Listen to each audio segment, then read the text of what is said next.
to activity, whereas the institutional groups might not have moved or might have moved much more slowly or much more conservatively. But because these other peoples are always talking about them, knocking on their doors, talking to the newspapers, talking to the media, being critical of them, I think that there is greater movement on the institutional groups. So the MAC is unique in that it's made up of some of the most conservative groups in Canada and some of the most radical groups in Canada. They all come together, and you can imagine what happens when they all come together in Toronto at one meeting. At that last meeting, Ms. McGill spoke. She was one of the commissioners on the report, and not the last one, the one before that, the 72 one, and also Florence Bird spoke. And the commission, I have a report of the commission itself. It gets involved in the most radical issues in the most radical way.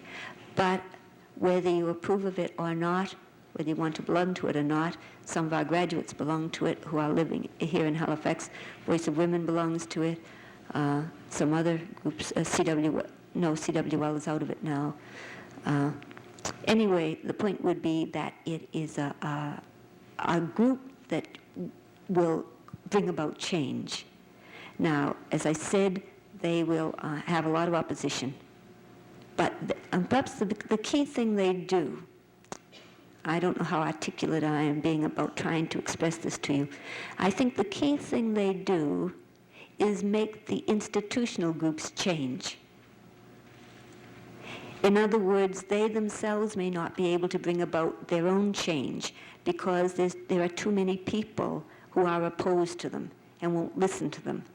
But the kind of raising of consciousness they do and the kind of changing they do so affects the other groups and the general population that the other groups, which might have looked radical, look conservative by comparison.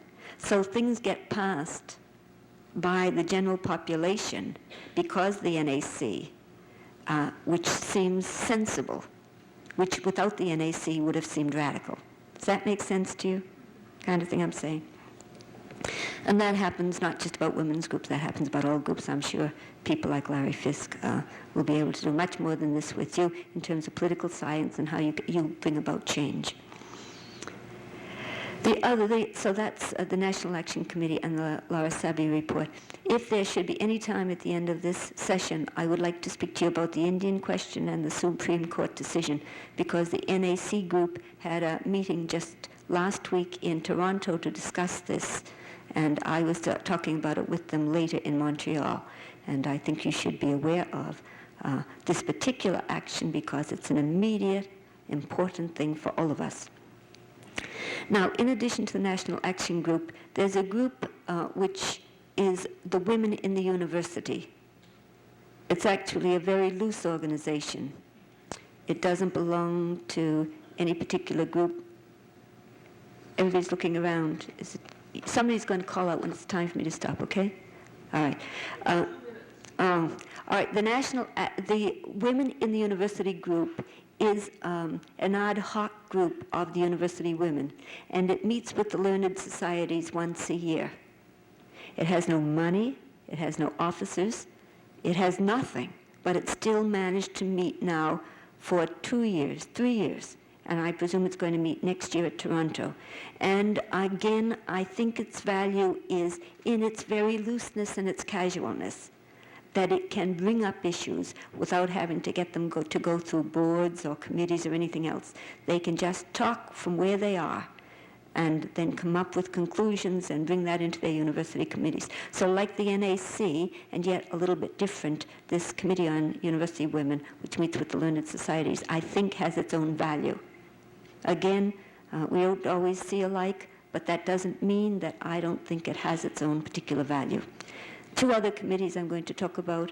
The AUCC committee, which I would like to spend some time on because that is the committee that I was responsible in creating, and the CAUT committee. The AUCC is the Association of Universities and Colleges of Canada. It's the national organization for universities. Association of Universities and Colleges of Canada. That committee I want to talk about. The CAUT committee, which is the Canadian Association of University Teachers, I can't tell you very much about, but most of our faculty members are members of the CAUT. We have a local organization on it, and Elaine Murphy has been elected to the National Committee on Women of the CAUT. So if I stop here and then pick up at the AUCC so I can spend some time on it.